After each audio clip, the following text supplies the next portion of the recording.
This past Monday, millions of Americans stopped their day and were focused on what was happening above in the sky.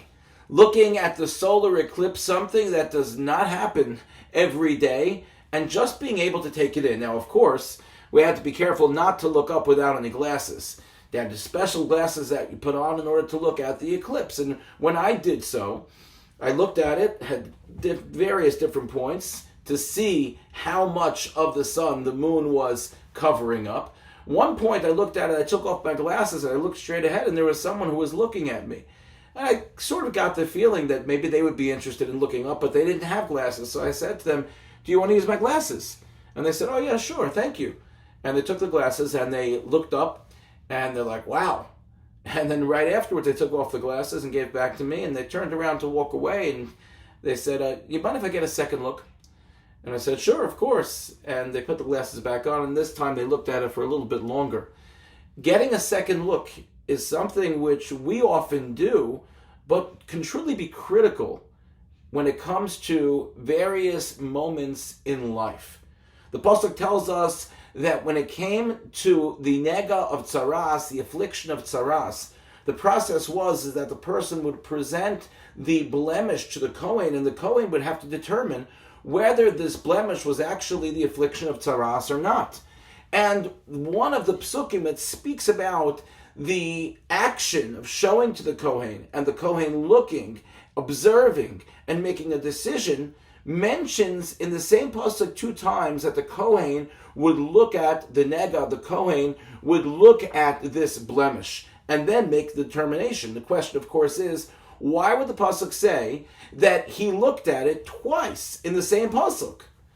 So Rav Tronik Mikutna, Zecher Tzaddik Livracha, explains that maybe there's a deeper message for all of us.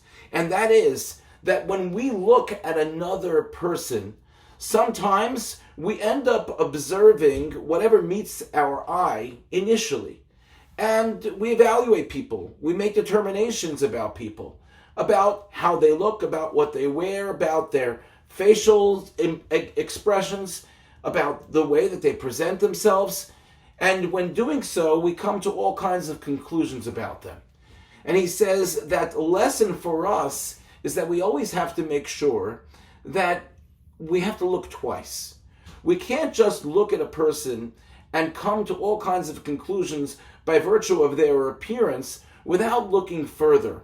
We can't look at what may appear to be, for some reason, negative traits that we see within a person, whether those seem to come out through their facial expressions or their arm gestures, but instead we have to be able to maintain the ability to look at the overall picture of the person in question, to look again and to find the positive traits of the individual so that we do not only focus on the negative. And that's how he explains the reason why the Kohen was to look at this person who possibly had tzaras, possibly had this affliction, not only once, but wait a second, look at them again. Look at the entirety. Don't just look at them as a person who has an affliction, but look at them as a person.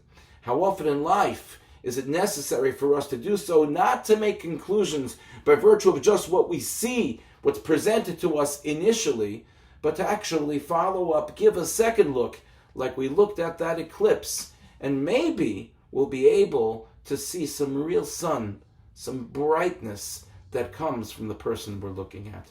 Thank you for listening and wishing everyone a good Shabbos.